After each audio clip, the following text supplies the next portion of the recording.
What's going on, everybody? It's .bets. We're checking back in. Got our PGA live stream tonight coming at you guys here on a beautiful, beautiful Tuesday evening. The RBC Heritage did not go as planned. Yeah. That tournament, I mean, it was the Scotty Scheffler Fest, and I texted Teaser basically after Thursday, and I did not watch any more of that for the entire weekend because it was game over. Yeah, so, the Byron Nelson, right? Yeah. What did I say? RBC. I said RBC. Yeah. That's how much I didn't pay attention to it because right. I did not have any Scotty. Obviously, when you're, plus 280 to win the tournament, you just don't. There's no value there, and kudos to anybody that's going to tout that outright. So good for you. Yeah, it was kind of. I mean, the rain kind of. I went 0 for 5 on placements, given they were all pretty much long shots. Besides Jaeger, I mean, Jaeger was in second, finishing day one, and he went 1 over the next 3 rounds. So I don't know what he was doing, but I think the Friday round kind of screwed everyone. If the whole rain, and then they had to play 36 on Saturday, so it was one of those tournaments where 13 under didn't even get you a top 20. So it was kind of stupid at that point. But, it was a brutal one. And I got the wife in the comments. What's up? Hi, wifey. She says Vivi's watching. Hi, Vivi. Go to bed. All right. So we got what's the tournament this week? We got the Truist, which was formerly the Wells Fargo, and now it's not at Quail Hollow. We're at a different golf course, so we definitely have some nuances here, and every model is probably going to be a little different this week because you're pulling data not from comp courses. You're pulling them from comp courses and whatnot, trying to be as accurate as possible. So this is maybe one that the model isn't as accurate as it could be, but we're definitely going to see some value here this week.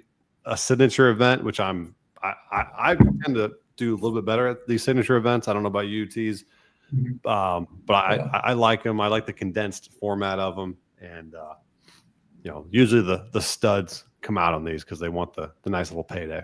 So we'll dive into that. And if you guys are here for the first time, appreciate you guys tuning in. We have a major on deck. That is the PGA Championship next week. So we'll be live same time next week, probably for a good hour as we dive into that one. So we're really excited. It's the second major of the year. Masters was a good one. We didn't have the outright, but we're due, as they say. We're definitely due. So let's dive in. If you guys have not yet, hit that subscribe button. 200 plus subscribers. Let's get to 500 next. How about that? That'd be wild. That might take us like 10. That's huge. Yeah. We'll see. All right. Let's dive in. We got the Truist Championship signature event. Take it away, Teaser. What should we know about this course and the attributes we should go after? Yeah, so the course is called, or it's in Philadelphia. It's called the Philadelphia Cricket Club. I think it's one of the oldest clubs in the country, so it's been around. It's kind of an interesting course because it's only a par 70, about 7,100 yards, but it's a lot of hidden distance. So there's a couple par 4s under 380 yards, but there's 5 over 450. So it kind of cancels each other out. It plays longer than it actually is. There's a cool hole, I think, on this one. It's the 7th hole. It's a par 5 where you have to carry this hazard 260. So that'll be kind of a fun hole to watch. The last 3 holes here are pretty hard. It's a 215-yard par 3, a 500-yard par 4. So it should be a good, finishing stretch there. Firm and fast greens. There's 118 bunkers on the course, which is the most we'll see all year through any of the courses we see on the schedule. The course should reward elite total driving. So it factors in accuracy because you're going to need to miss the bunkers that are strategically placed in the fairway. It also, you can kind of attack it with distance as well. So total driving is a good one to look at. Long iron approach play. I think there's going to be a 2 par 3s over 220 yards. And then really, this is kind of dangerous. I know we always talk about it, but I might factor in, putting this week with bent grass because there are skilled guys who do better in Northeast greens, bent Right. grass. So we'll kind of look at it like that, how it breaks down. I kind of mentioned 2 par 4s under 380, 2 long par 5s. And then course comps this week, I found a few. I don't know if anyone's going to have this one, so it'll be cool because, this is a course 30 minutes from me. I thought TBC Potomac in Maryland, we saw Max Homa win that in 2022. That's total driving. It was tough there. I think 8 under won that.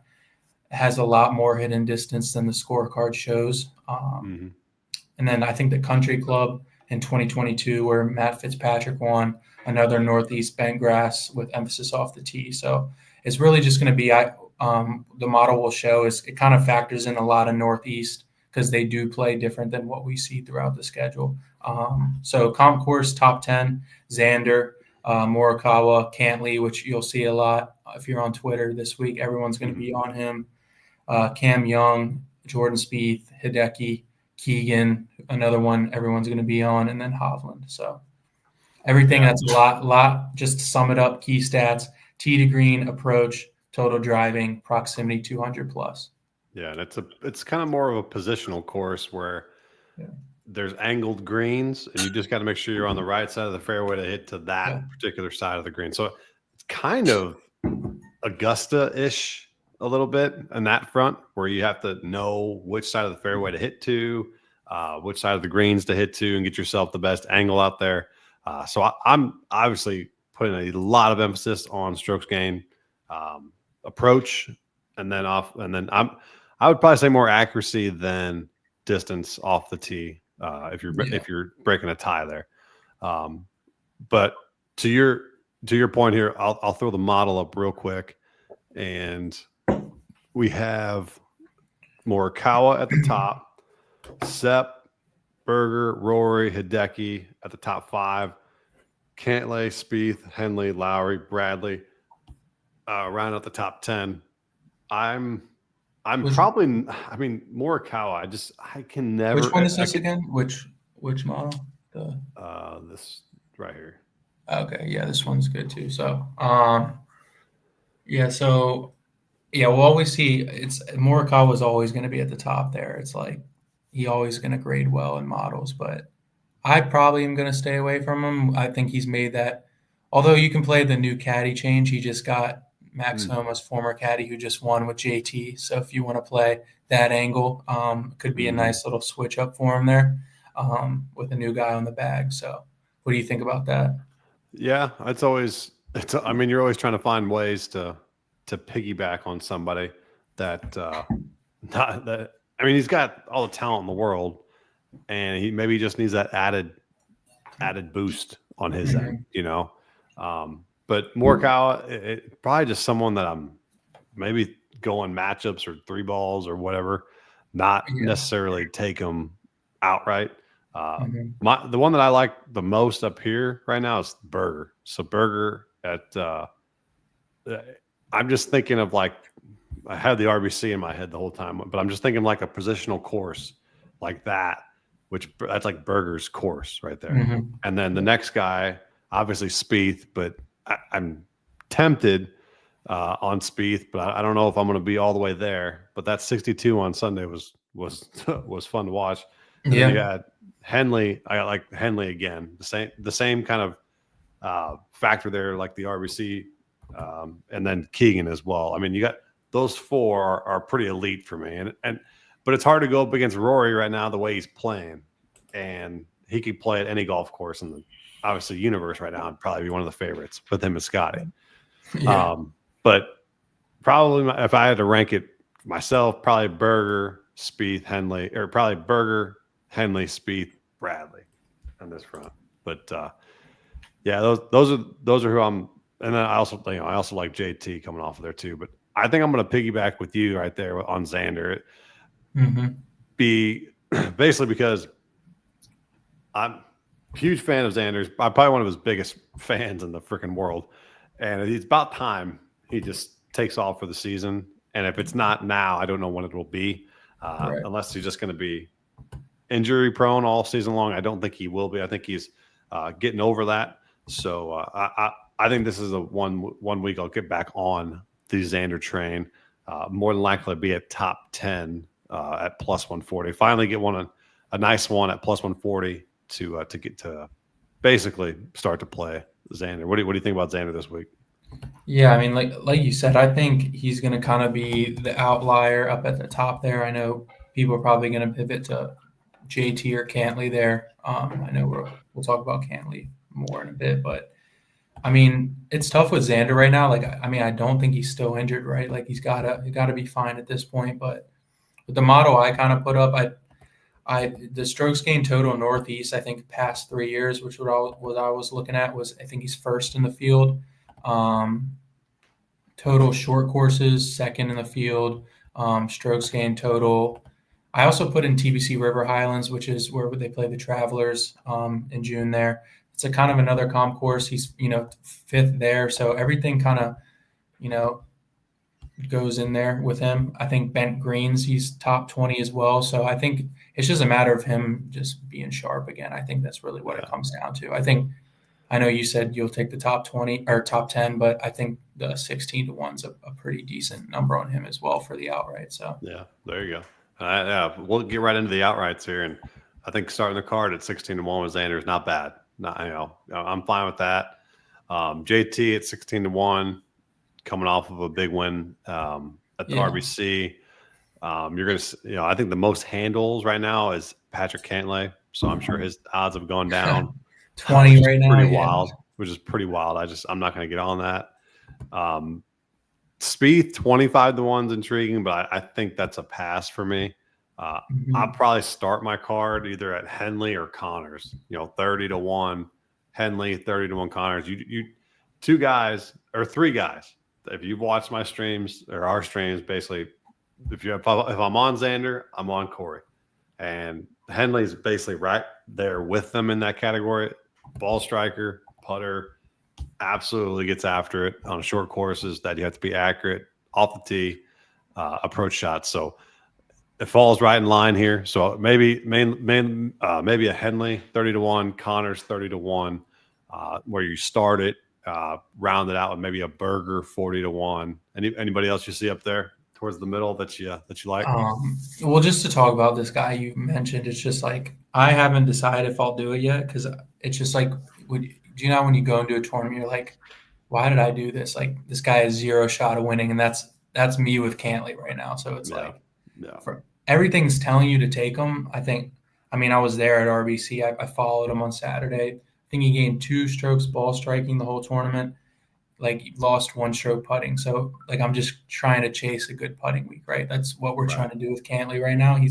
I think his irons are one of the best right now besides Scotty and obviously Rory, but that's really what it is. I think obviously northeast courses he does play well. He's good on bent grass, so that's another thing we're just trying to chase for 1 week here. But obviously Henley has a little more win equity than him, so I wouldn't mind the 30 to 1 there. I know we'll probably see this guy a lot, but I mean Keegan at 40 to 1's another good shout. He's another guy who plays, tougher northeast courses. We saw him contend at TPC Potomac a couple years ago. He's kind of coming on strong now. His ball striking at RBC was good. Missed the cut at the Masters, but other than that, he's been hitting his irons well. So hey, you got Wyndham at 45 to 1. Who's intriguing? He's just so streaky, but I think if you're playing some DFS, I think he's a good high risk play. It's coming in around 10% ownership there. Burnsy last week, cover boy, he got T5. I took him outright, tie for 5th. Wish I would have just taken his top 20 and been done with it, but he came surging up the leaderboards. I don't hate him again this week. Going back up there, I forgot to mention this guy. He pops in a lot of models, Sepp Straka. And I don't know if that's because of such early play dominance that he had. Yeah. And I think it is. And I'm kind of just to the point where is he going to come back around, or is he still that guy that's kind of faded the more golf he's played this year? So I'm probably off of Sepp Straka, but I wanted to put that on people's radars that maybe if you are looking at particular models, sometimes they pick up earlier success and not Right. as much currently right now on steps end. But wanted to bring that up. And then the other one I'm looking at, Pendrith 55-1 is a good one. Novak 55-1, and then Siwoo Kim at 60-1, and Justin Rose 65-1. Mm-hmm. And that's piggybacking more on the Masters than the RBC or whatever. Positional, great off the tee, great approach shots, and so something like that. I think 65-1 is a pretty good number there on Justin Rose. Anybody else as you go down the outright board? Yeah, I mean, with the signature, I don't know if these are going to be more for outrights for me, the long shots, but I mean, I think one of the big guys are going to win. But for a positional play or a top 20, maybe, I think Poston would be a good one. I think here, obviously, strokes gained total short courses, he's top 5. We see him. That's where he does most of his work at, is, the shorter than 7,100 yard courses. And then I'm going to play the narrative. He's top 2 in strokes gained putting bent grass the last 3 years. So, and we know he's a good putter. I think that's where he feels the most comfortable with around the greens. He's top 10. So I think he would be more for like a, placement play, top 10 or 20. So I like it. Any long shots? I know you just said probably, and then on the signature events, just so the audience knows, more than likely these long shots will not win because this field is very, very heavy with the big hitters in it. But a couple that I come off the top of my head here that I'm looking at, Ryan Gerard. I know he was awful last week, but he pops for me. I kind of like Batia at 70-1. Not terrible there. But Gerard's probably my favorite long shot. Him and Swamp Ass, which would be Lucas Glover at 100-1 there. So yeah, that's a crazy number on him. Actually, a guy who randomly wins. So and hits, probably his approach shot's one of the best on the tour. So yeah, guy who can just light it up. Obviously, putter is what you're looking for there. And if he gets hot, then hey, I think he pops a couple times in a couple of the models I've seen. So not bad to take a shot at 100-1 there on Lucas, aka Swamp Ass Glover. But we'll see. Any other long shots for you? Range. I mean, same number, Max Gracerman. Yeah, he's overall, I think his putting his last 3 years, I would say, is top 10. 10 to 15 feet, he's top 2 in the model. So, I mean, just kind of another long shot that could, maybe have a chance to contend. He's birdies are better. He's top 10. So it's not really much of the, the comp courses with him or anything. It's just, taking a flyer on that. Right. Yeah. Nothing crazier for me down there, but I'll probably start it with Henley or Connors and go from there. All right. So we got, I already talked about Xander taking his top 10. I know you talked pre-stream that you don't know if you're going to do too many placements. Yeah. But I'm just looking here briefly. I mean, you got Berger at plus 110 for top 20. If I want to continue my cash cow, I haven't mentioned him yet, but Shane Lowry at plus 105, top 20. Just don't know if this is his tournament. I don't know if I'll go back to him. He rates okay in some models, but would it surprise me to see him top 20? No, because he's been there all season long. But not someone that I'm particularly on this week, unlike past weeks where I'm just all over him. Wyndham plus 130, not awful. Siwoo Kim plus 150. Rose plus 170. So, some of these guys, if you don't like taking their crazy outright numbers, maybe go back to their top 20s, a little bit heavier unit wise, but a little bit safer bets there. Do you got any top 20s or top 10s you're looking at all, or that you glanced over and saw? For including ties, I think the best value there, Keegan's probably where I would start at plus 120. Maybe Wyndham. I don't know if plus 130, the way he's consistency, I don't know if that's a great play, but I might be intrigued in that. Poston at plus 190. I think with just the way, bent grass and how he putts. And then maybe Max Gracerman at plus 230. That's kind of about it. I don't think I would. I played him one time and he burned my ass, and I said no, I'm not playing him. Yeah, I played him once too, and he was horrendous. So right. I'm a little nervous to get back on him, but I think I don't know, just like a hunch this week on him, and then just if you just want to get silly, you can go Cam Young plus 280 if you want. Oh my god! Just drive to your just local, Goodwill or whatever, and donate the $30 there, or just put a match to your $30 or $50, wherever you're going to bet on them. Besides doing that with Cam Young, there's going to be one week where he just gets a top 5. He'll be back, but we'll see. All right. Well, let's round the show up and let's go to some tournament matchups. Last week, I finally hit 2 in a row, and we got Byung on over Ben Douchebag Griffin. So 7-5 now, 7-5 record. We had Ben Griffin miss the cut. Love fading these guys who played well last week and don't necessarily have the most consistent track record. So went nice little play there. And yours voided with Jaeger over Zalatoris. Zalatoris got the runs before he wanted to start and could not perform. So he withdrew before his tee time.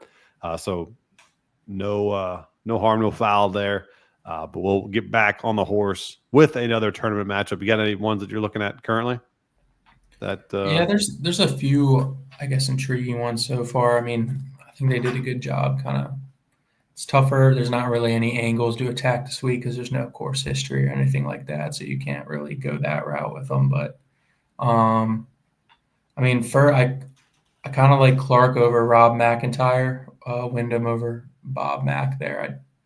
I don't know if this course kind of fits into his game. I think I could maybe take a flyer on Wyndham there, but that was the first one that popped up. I don't know if I'll lock that one in.